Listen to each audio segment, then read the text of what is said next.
You're listening to Conversations That Matter with your host, Terry Conrad. Hi everyone, I'm Terry Conrad and you are listening to Conversations That Matter. And today I am extremely honored, really excited to have a good friend of mine, Scott Stratten, on the show. Scott, who is famous for unmarketing and now yelling at realtors. Well, welcome to the show, Scott. Some of us have to pick a niche, a spot, and I guess that's turned into mine. Yeah. How are you? I'm fabulous. We saw each other recently in January in Banff, but it was for like a millisecond. So Yes, right. This is going to be our actual official catch up. So it's so good to see your face. You've been on fire lately, and more like you go on these like little roles I find, and like when Unmarketing the book came out, you were on fire. Everybody needed you. You get on stage and you blow people's minds. You rant, you rave, you poke holes in all the traditional ideas about what we think we're doing right, and you shake people up, and everybody loves it.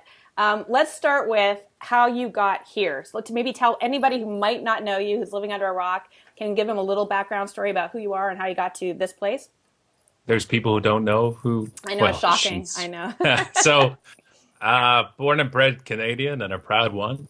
And I was, almost 15 years ago now, I decided that work was not my thing. Yeah, right. The Latin definition of entrepreneur, I think, is bad employee. And so I went to college actually for HR. I took human resources in college. Oh, I didn't know that. And I graduated and went to work at Goodwill Toronto's head office as an HR generalist. And I lasted 2 years and realized HR wasn't a good fit for me because I kind of hate people in general. So that was a bad move, although very predominant in that field. And I said, I knew I was always going to stand in front of an audience. I loved being in front of an audience. And I always knew I wanted to be a speaker or a trainer or something like that. And I had some great advice from one of my profs at school and my first boss, which was generalize first. So, kind of cover off the industry. And then if you still want to go into training, go into it. But if you go out of college and just become a trainer right away, and 3 years later, you're only qualified to be a trainer. Right. And so I did the generalist thing and I loved it. I actually still love HR. I actually taught it after I finished working. I taught it at Sheridan College here for 7 years. I love human rights. I love, employment standards, and I love people knowing what they're entitled to and being treated fairly. And actually, marketing and HR actually have a lot of similarities, right? One's internal drive and one's external. Absolutely. Really, psychology, And so for me, it was, okay, so I went in to be the national sales training manager of a company for a packaging company called Polyair. And I flew around North America training people how to sell bubble wrap. If you want to listen to that again, that was flying around North America training people how to sell bubble wrap. So if you could think you can BS, I filled 2-day training schools. I sold radio advertising for a second, and so the idea of selling air, literally, So I get it, yeah. So I sold air, and but that's where I really kind of cut my teeth on, being a consultative salesperson versus a commodity salesperson that you're selling on your expertise. That's the whole training program I kind of helped create. And but a lot of the stuff that came out through on marketing and stuff I talk about today really started when I was managing bands in Toronto. Yeah, I was like 19, 20 years old and managed my brother's band and a couple other ones. And one thing I learned, people who are great and artistically, like musicians, are not usually good at business. Isn't that the truth? Yeah, so I hung up my vocal cords from my high school band and decided to do what I was good at, which was the business side of it. So everything from list and lead generation and pulling people's information and staying in front of them all started in the kind of the rock clubs in Toronto.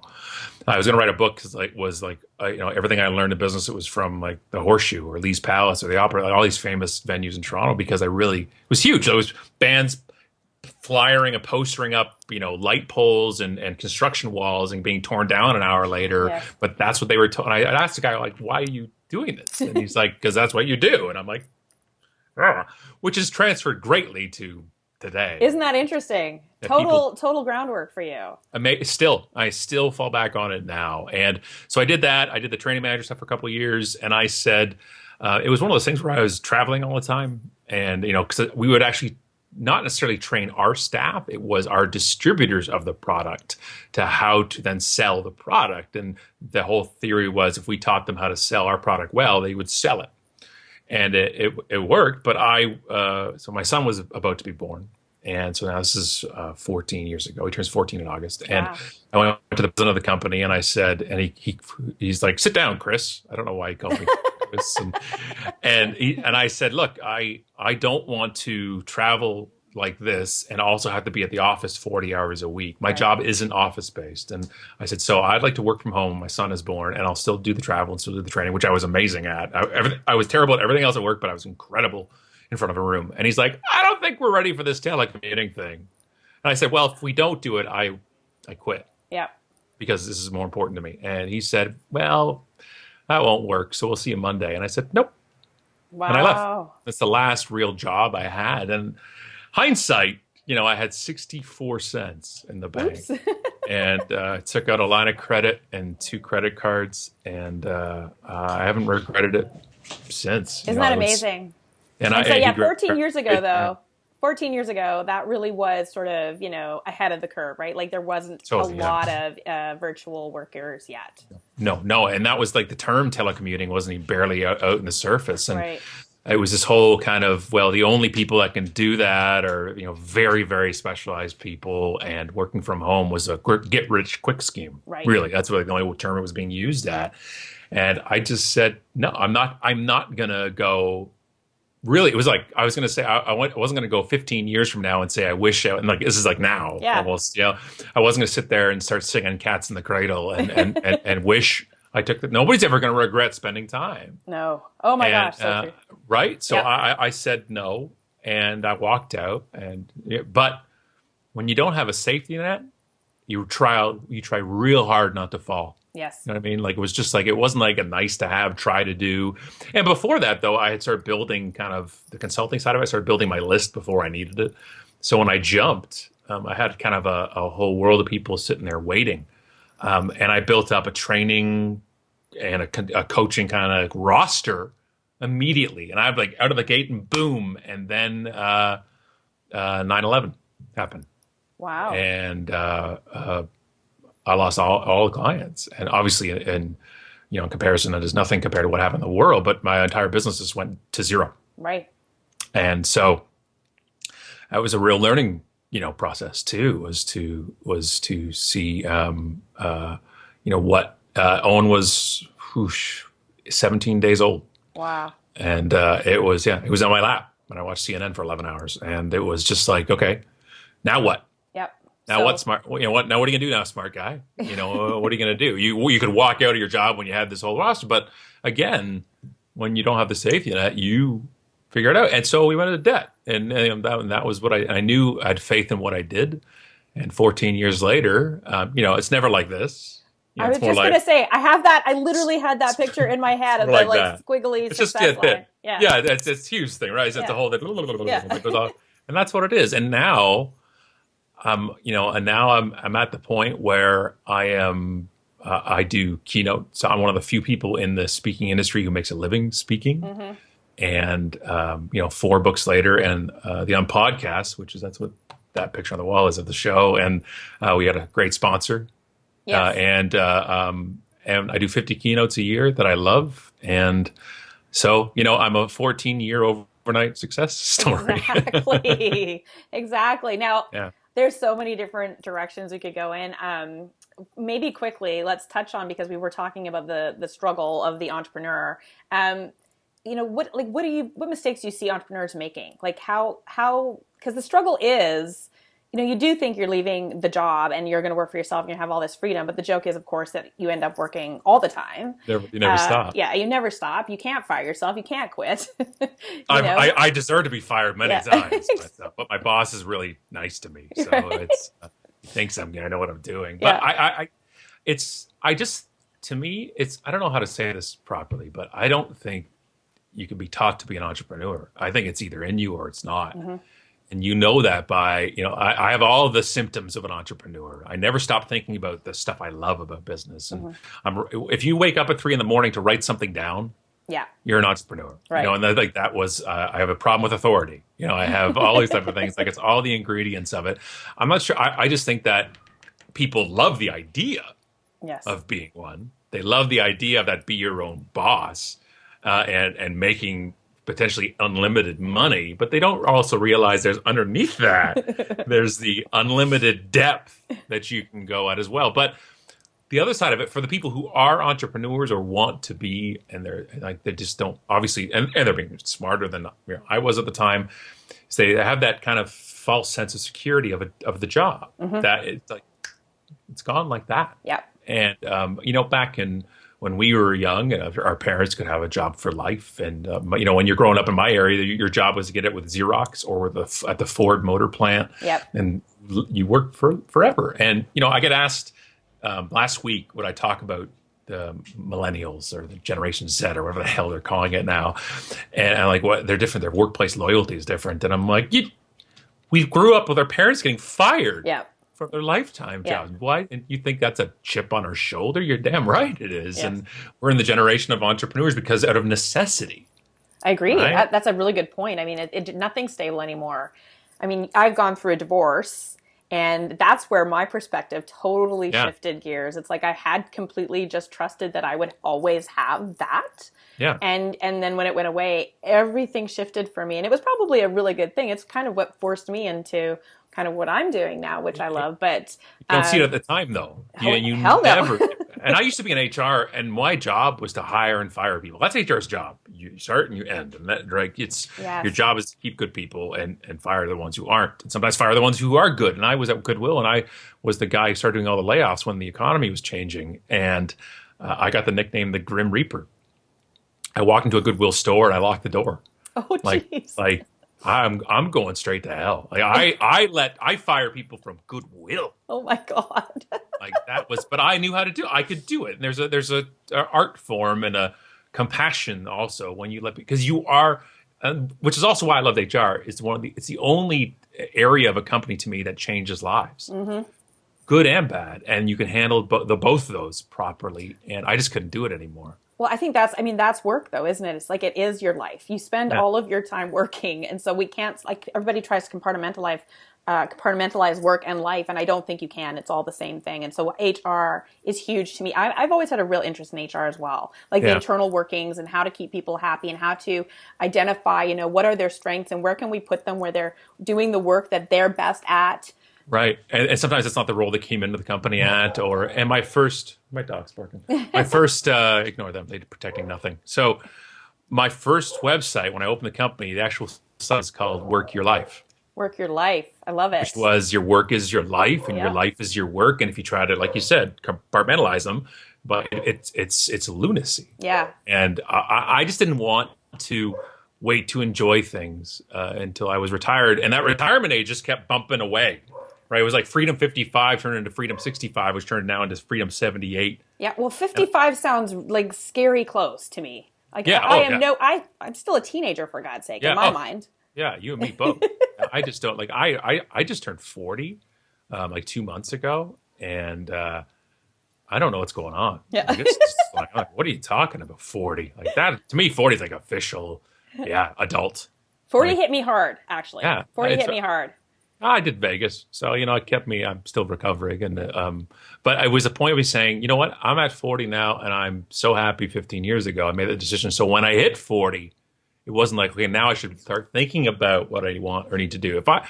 If I was going to be in an unsecure environment, which every environment is, I wanted it on my terms. Amen. And so, what are your terms? I is priorities that I didn't want to say family and act different. Yep. And that was my priorities here. I love home. Yeah. I love, and now, with Allison, we have 4 kids here that I can't wait to get home. Yeah. And so I struggle with it because my business of being a keynote speaker at conferences is that I can't do it this way. I can't do it via Skype. I would love to do them all via Skype, totally.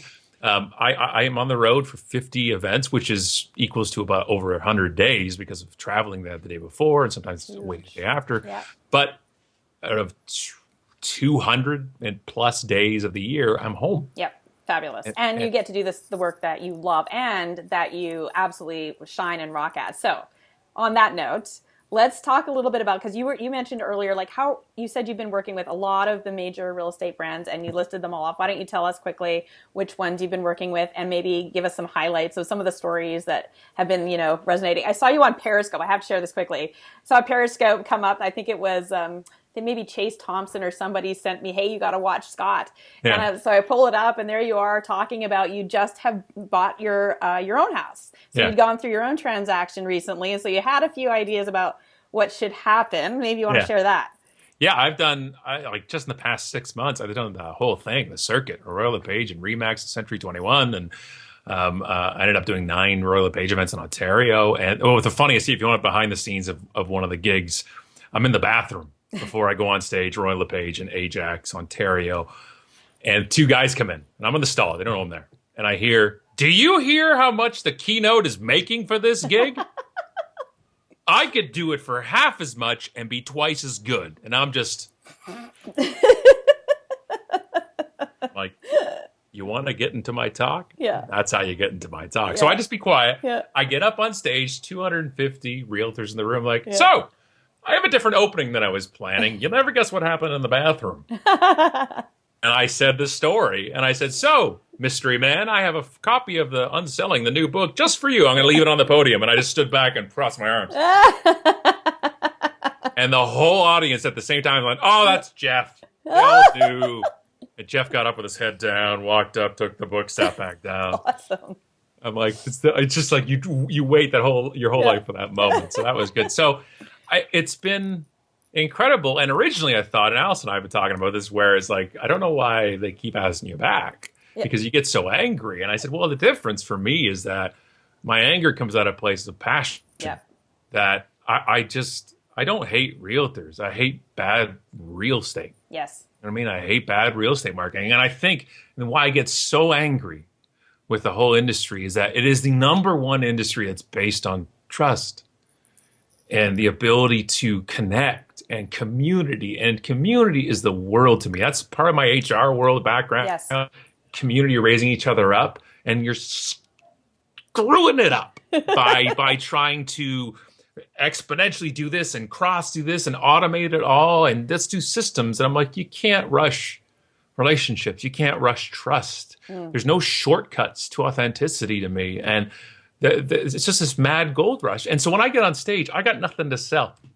I got nothing to sell. So I just give everything I've got, and I piss off a couple, but I have the rest of them are just wonderful because they say, you know what, they get it. And also I get the psychology play of everybody sitting in the crowd doesn't think I'm talking about them.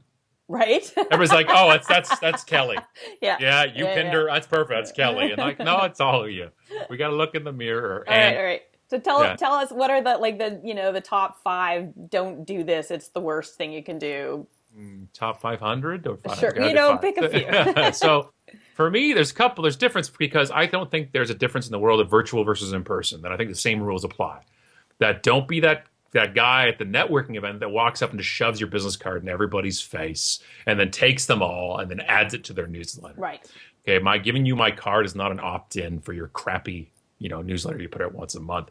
Same thing online. Right. If I accept your friendship on Facebook because we just met at a Chamber of Commerce event, and I saw this yesterday on somebody's wall, don't automatically jump on there and post on my wall your entire resume of real estate. Right. Right. I'm just saying, hey there, I'm going to just test this out a little bit. And you're like, ba-boom, I'm a realtor.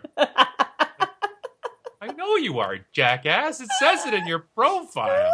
And that's a quick way. I'm just going to, goodbye. Yeah. Right? It's just, but they're because some people don't have that natural ability. I mean, again, this goes to the plight of the entrepreneur who's having to be everything, right? So marketing doesn't necessarily come naturally. And I love how you've made the distinction that marketing is really building relationships. Yeah, if marketing doesn't come naturally, then be natural.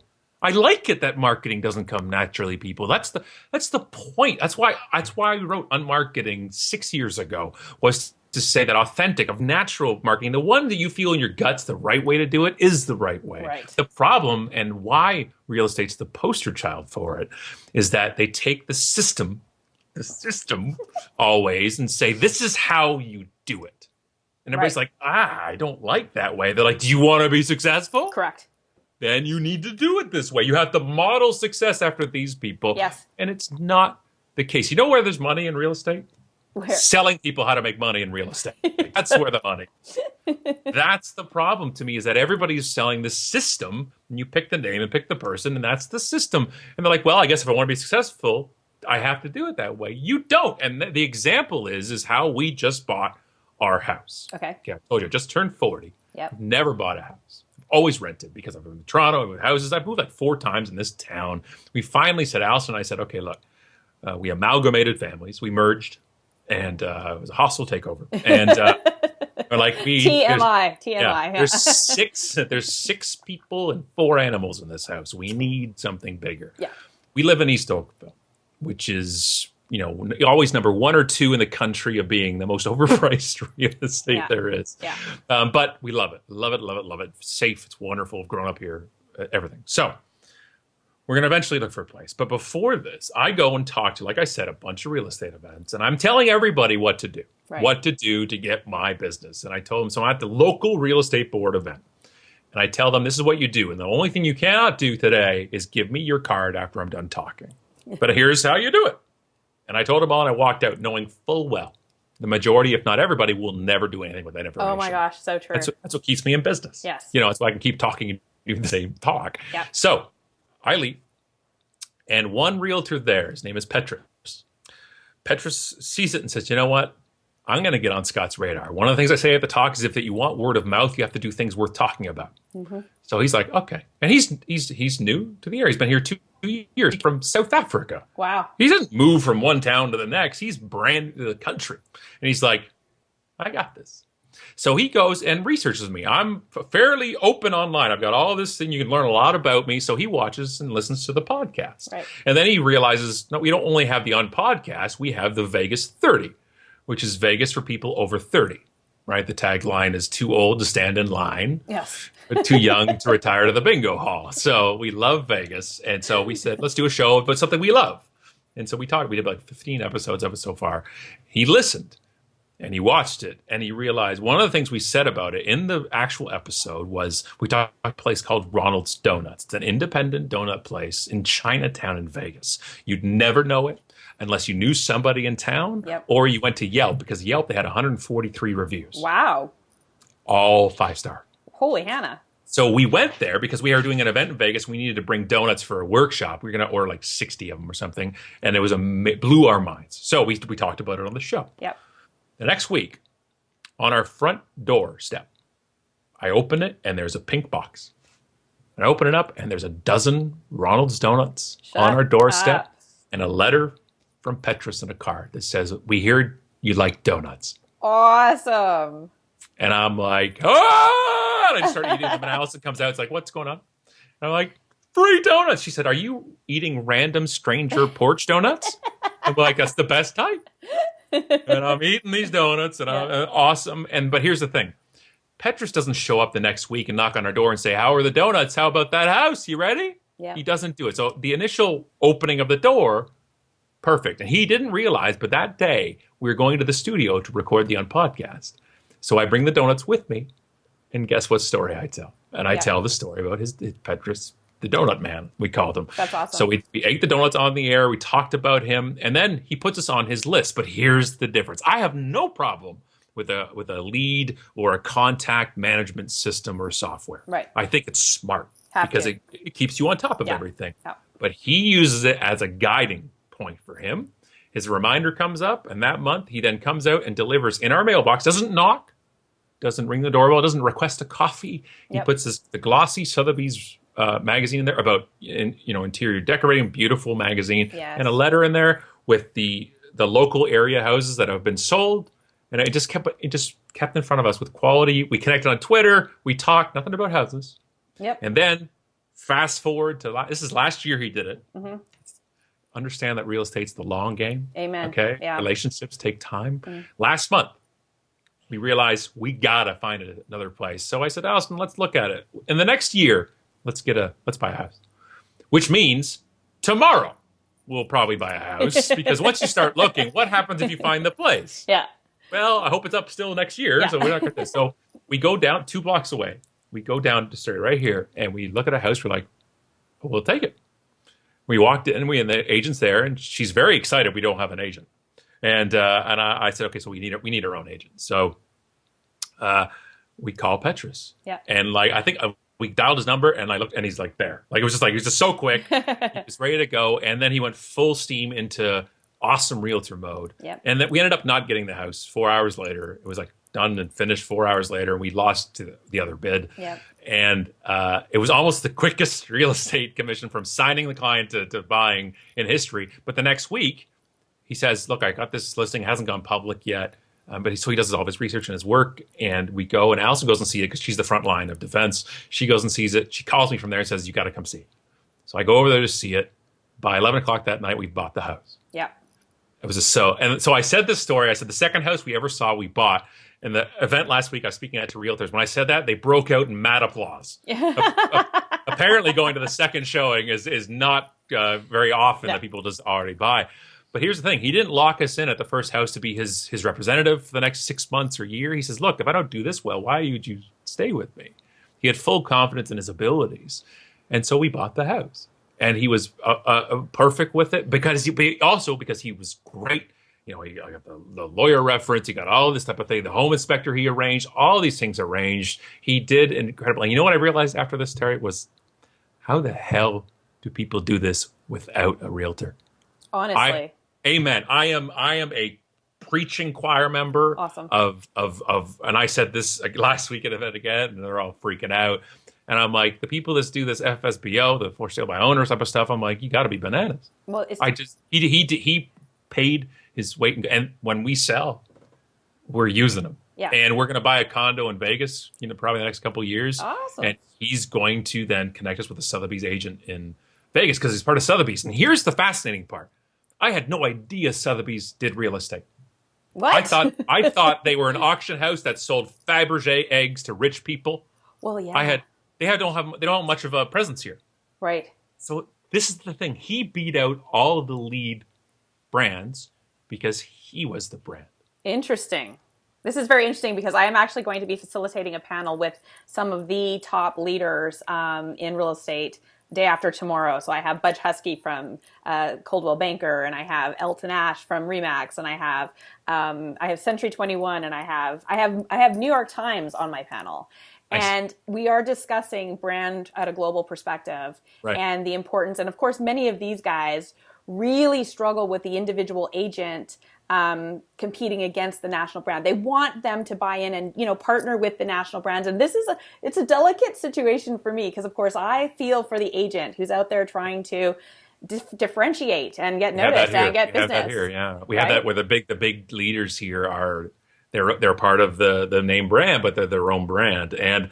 But for me, and here's because this wasn't at a detriment to the major brands. This was in spite of that. He's still, because there's nothing more powerful than your if you are your authentic self in real estate, you have no competition. Right. That's the point. Now, if he was with Joe's discount real estate shack, it would have been different. Right. There is some kind of, because I knew the name Sotheby's, though. There's a cachet to it, but it was an afterthought. Now, selling a house might be different. I see the sign on the lawn. I could, it's a reputable thing, all that type of stuff. Look, if he was with another brokerage, another company, and that was a name brand, then that would have helped that brand out. But the problem is you're only as strong as the agent. It's so true. And I actually find that the typical agent is attracted to their parent brand for whatever reason. There tends to be sort of an alignment between agent and parent brand. And the point, what I did, so I told the whole Petrus story at an event last week. And at the end, I'm signing books, and somebody comes up to me, and I swear she was near tears. And she says, 2 years ago when Petrus arrived, I interviewed him for our brokerage, and he decided to go with Sotheby's. And I feel horrible that we lost that type of person. Oh, she goes, and I'm emailing him right now to give him hell. It's because he didn't choose us. And I'm like, that's the point. The strength of an agent it creates the brand. Yep. Right. That's the point. And you have all these, and I love Royal LePage. I love Canadian companies. I love the Royal LePage Foundation. Yeah. Shelter Foundation. Oh, I am so in love with that foundation. We met with the head of the foundation a few months ago. We donate to the cause. We do a lot of things with their raffles and the charities. We send books and. Oh, I had no idea. Oh yeah. emceeing one of the shelter events here in Oakville in February, and anything I can do for them. They're doing the Machu Picchu. Yes. Time we did a bunch for that. Steve Cotan. Cotan. Yeah. That they walk the talk. Yep. To me, community is a verb. It's an action. Right. And they do that. So I have such an endearment to that brand. And, but nobody from that brand ever came as a realtor and made an impression on me. Interesting. They had the opening. They had the door. Yeah. And nobody from there went, let's create a story for Scott. And I still support him, and we always support it. But he jumped that hurdle. Yep. Jumped all those hurdles. New to the country. I didn't know him. I didn't go to school with him. I went to school with 7 realtors that are currently in the area in high school, which might hurt them actually more than anything else. They're in denial. They don't want to know. He jumped over all those hurdles that are hurdles that we put up in business to say, well, I can't do that because of this. I can't do that because of this. I can't do that because I'm not that extroverted networking person. I can't do this because I'm just starting out. I can't do, just shut up. What can you do that works off your strengths?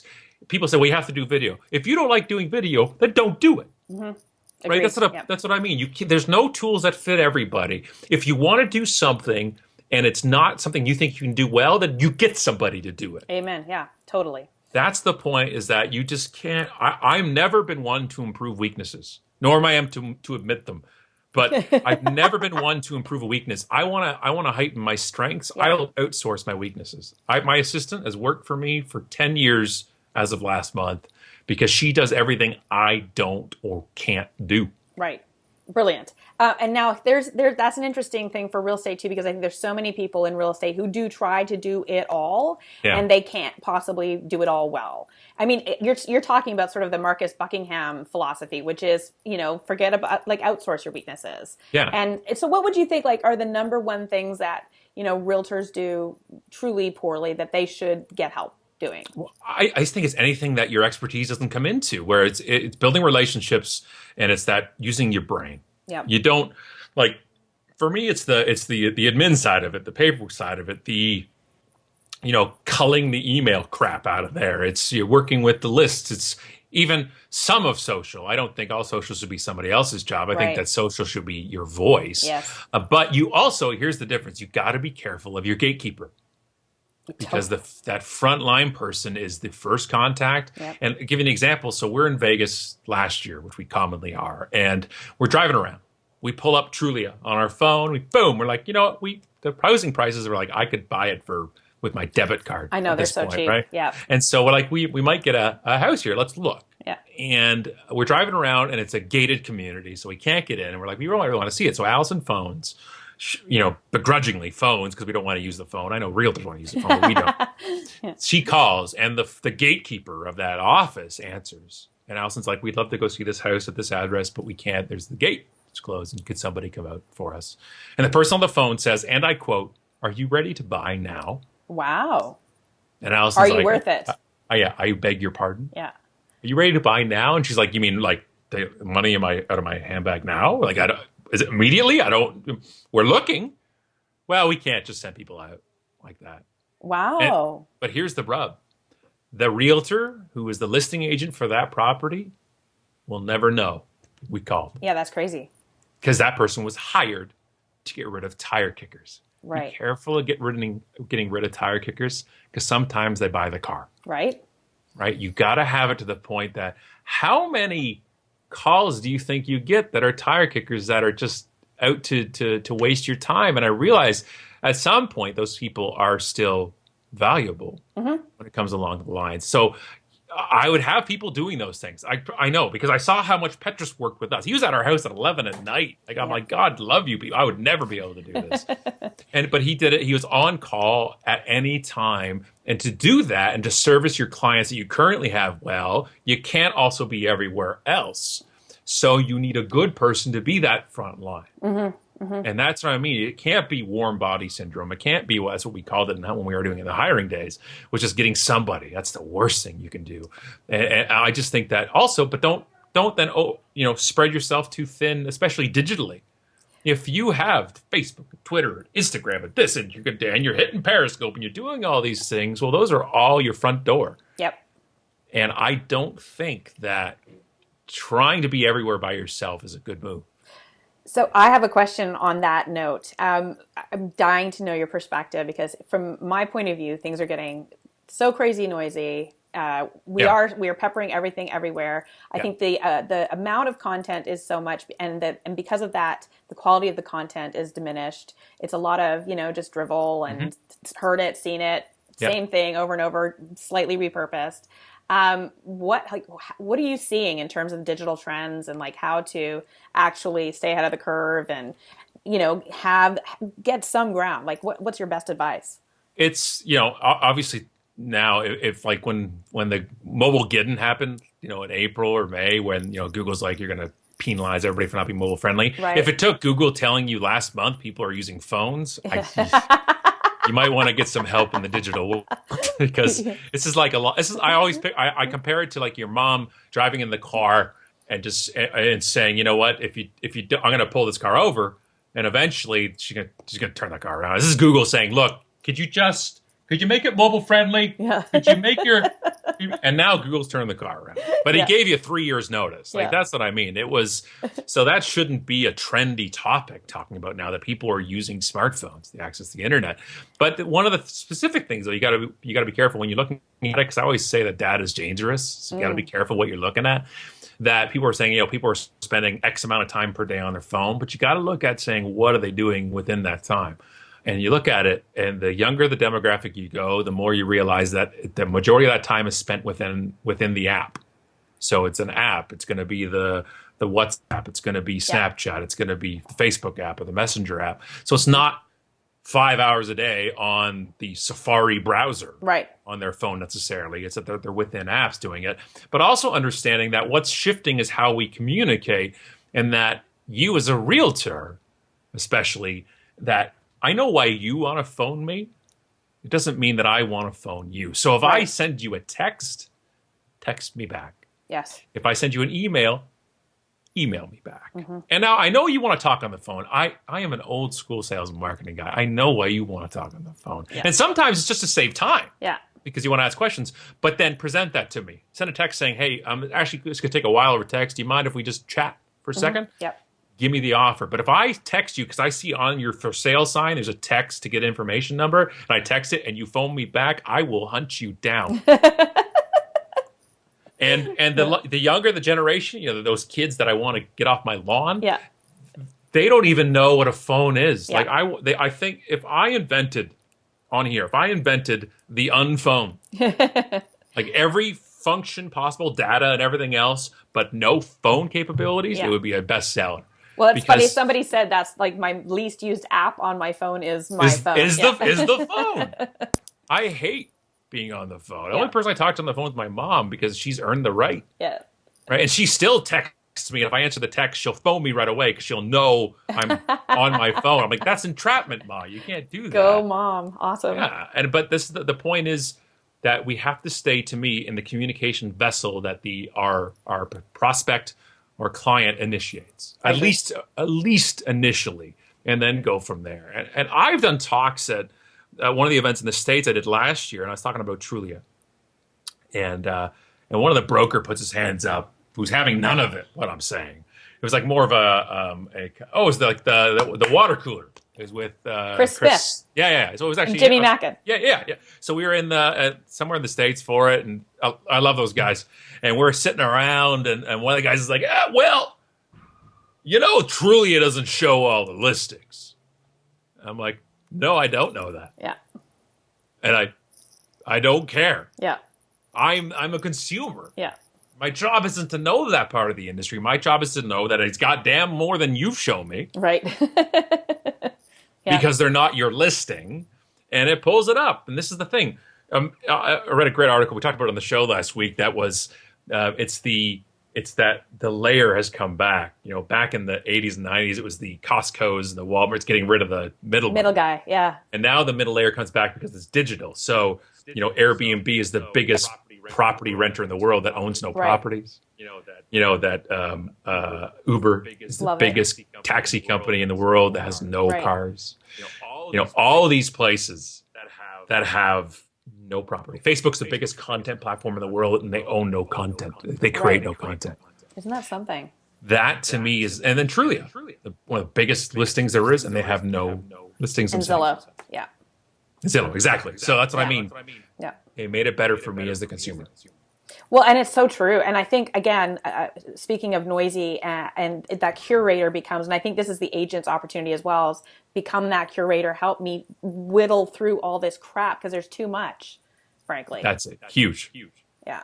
And that means that my entry point now to your listing is outside of you, so be it. Mm-hmm. That I'm coming later in the sales process now than I ever have. Yes. That I've read about it, because it used to be, you know, it was like the MLS listing. We didn't even have access to those back in the day. Yeah. If your only value is public information, you don't have value. This should be a good opportunity for the actual good agents out there.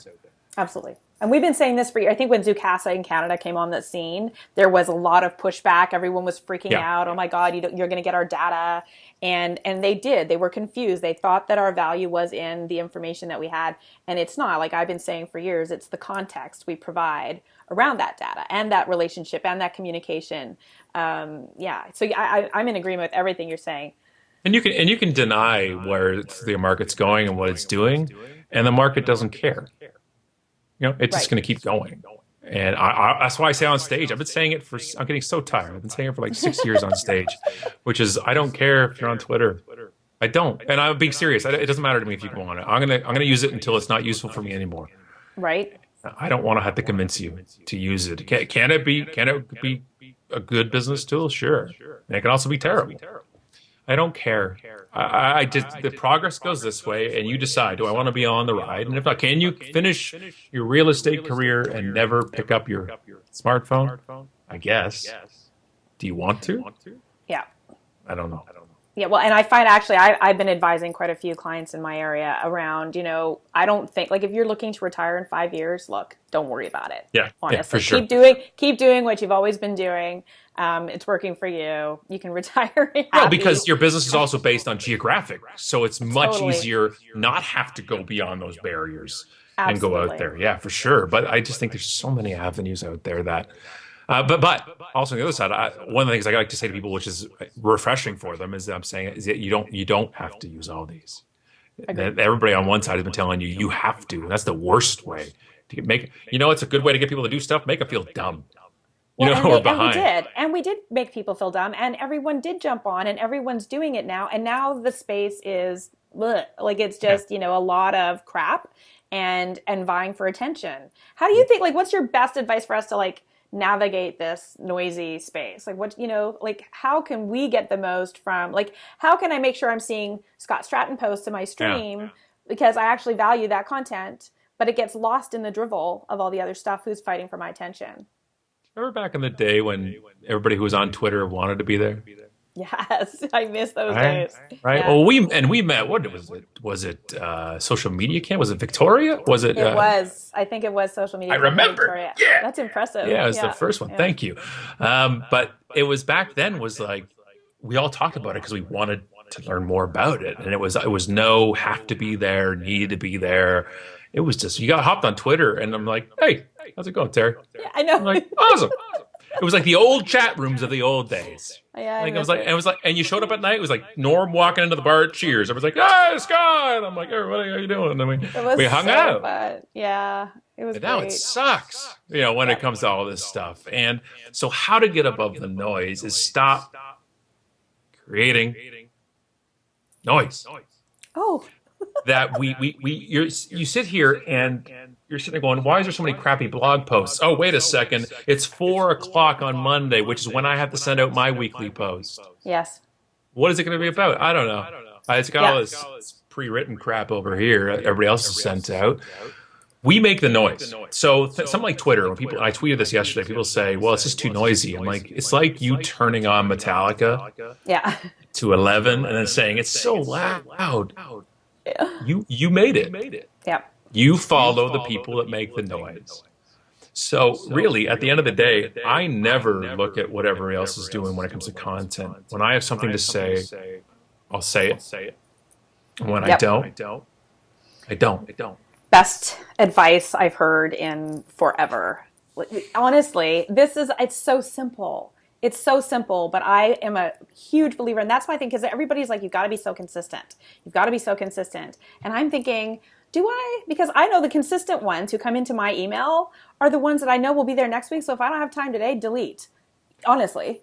I write a blog post once every 5 months, maybe. So when I blog, people are like, holy crap. Holy Hannah, I better read that. He said something. Something hit the fan because he's wrote a post. And that's how, now, you combine that with laziness, and that's why I don't blog very much. But then the on podcast, we've done 73 episodes. It came out every week. But you love it.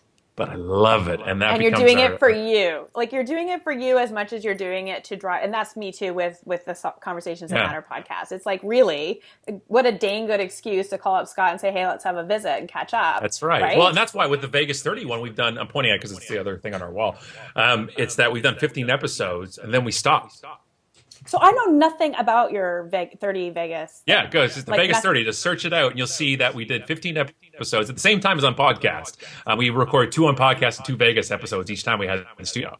Okay. And so one episode, but the Vegas is different because we're doing almost like a tour guide. So one episode is about where to eat on the Strip.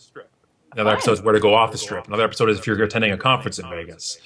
Right, all these, and then the last couple were like trip updates. Hey, we're just there and this changed. But the whole goal with that show and on podcast, to be actually honest with you, is that we never wanted to do a show because we needed to do an episode. Right. So now we're getting ready to do a couple more Vegas ones because new stuff has happened since. They opened up the link area with a big observation wheel. New York opened a Shake Shack, which is epic. So we have. I love Shake Shack. Yeah. So I've eaten it in 5 different states. It's amazing. So love Shake Shack. But that's something we're talking about, and I think an audience. I really do. I think an audience knows when you're mailing it in. Yes. And that's how you start losing them. Well, because your heart's not in it. Yeah, I think that's what endears people. Emotions. Totally. Yeah, and once you start, and that's what happens with blogs a lot too in the classical blog world, where we try to talk about this on selling, where it's like you build this audience, and they follow you because of your passion for a topic, and then you get noticed by a sponsor. And they're like, we want to be part of that. Right. And then you start realizing I start writing content to get the sponsor, and the audience starts going back this way in a way. Correct. Yeah. And that original rabid fan base that you originally got starts eroding. Yes. And now you start thinking of clicks, right? And impressions, and frequency. And then you sign a deal to make sure to put something out every week because you got a sponsor. And I remember Allison was writing for a site in Canada here, and I had written somewhat for it too. And I just did it, but I didn't do it every week. And then Allison's like, I'm not going to write every week for the sake of writing every week. And the person who runs it's like, we're not all on marketing here. So, we have advertisers and stuff. And I'm like, well, you want to make it into a book. That's how you make it in. Like who's your audience? Yeah. And I know sponsors pay the bills. I know. We all have to have a business. I just bought a freaking house. I know. I get it. We have to make a living. But for us with the On Podcast, this is a good example for this, about creating content and the sponsorship and audience, where we went for a year with the On Podcast without taking a sponsor. We had offers for them. And we do a full studio, full 3-camera HD shoot, post-production. We would pay, we'd drop out $2,000 on a day. Wow. For the studio, our producer, video, and then the post-production. And we would do it every month. We do 4 episodes or so. And you could have taken a sponsor. Yep. Didn't. And then after about a year, we signed with CBS for the audio side of it. And then we got Emma email as our sponsor because they connected perfectly for us and they signed for a year. And if we had taken any sponsor, it would have contradicted our message and diluted the sponsorship value. Absolutely. And now we're making bank. Well, you're so famous. I mean, honestly. Quickly, let's just to tie this up quickly, because I don't want to take up too much more of your time. But we're trying so hard to break through all this noise. We're trying so hard to deliver good content. We're trying so hard to run, good, clean businesses. And I think that the average agent, honestly, in my opinion, my heart bleeds for agents. I think they really want to do well. They don't know how to articulate their value. They really struggle. I think we all have sort of these identity crises where we're like, oh, I just don't know how to talk to people and not sell them. What's your best advice to handle that? If you believe that business is built on relationships, make building them your business. I firmly believe that it's a long game. It's a long tail, if I can use the term, that you got to trust that what you're doing makes sense. And that you will not, if you're doing it right, you're not going to get an immediate sale. Right. You got to trust your gut. I swear, trust your gut, and you got to go with what we want to close. We want to close. That's it. All ABC, right? If you're quoting Glenn Ross for your marketing, you might. That was a fictional movie, so you might want to. Yeah. And there are those people out there, and go do what you're gonna do. Get the set of steak knives, coffees for closers. I know, I love the frickin' movie, but. If you go against your grain, you're always going to be tearing. Always going to be tearing. It's so much easier to go with your grain. Yes. Which was actually, by the way, going to be the title of the first book originally, was Go With Your Grain. Ooh, interesting. Which still might be one day, because it's a perfect analogy for it. Absolutely. I love it. Mine is Find Your Authentic Swing. I think of Bagger Vance. Always. Yes. 100%. 100%. Love it. Love it. Scott, I've enjoyed this conversation so much. Let's keep in touch for sure. I love what you're doing. Where can people reach you? What are the books they absolutely have to read? What's the podcast where they can find you? I'll give you a book that I didn't write that I love. I just read, by the way. What time was it? When was the last time an author did that? It was the Beanie Baby book. Beanie Baby book. Yeah, it was about the Beanie Baby bubble and how it all came to be, and then how it burst. Interesting. It was fascinating. Every real estate person listening right now, if you take nothing away from today, take this away. Get out of your industry for a second. Right. And see what other people are doing. Great advice. I just read Beanie Baby book. I'm reading right now about the hit makers. It's about how producing blockbuster films and how they've shifted their. I read that. Great, right? Amazing. Yeah. Yes, I'm halfway through. I read the book about Netflix. I got my bookshelf over here. Book about Netflix as well. And it's just, go watch documentaries, read books that are outside of the materials that are from people that are trying to sell you something. Your brain will open, and ours if you want to. Yeah. And it's up to you. Yeah. So On Podcast is the show every week. On Selling is the newest book from the fall. And On Marketing on every platform you can imagine, and then some. Which I have personally signed from you, as well as Julian. That's right. Julian signed my copy as well. That was at that event. Yeah. At the social media camp in Victoria. Exactly. Right. That was awesome. Thank you so much. I really appreciate it. This has been an absolute joy. And your wisdom, honestly, I know you love to shake people up and make them think, but it's good advice. It's really, really solid, good advice. And I appreciate it. Thank you, Terry. It means a lot. We'll catch up soon. All right. Okay, bye. See ya. You're listening to Conversations That Matter with your host, Terry Conrad.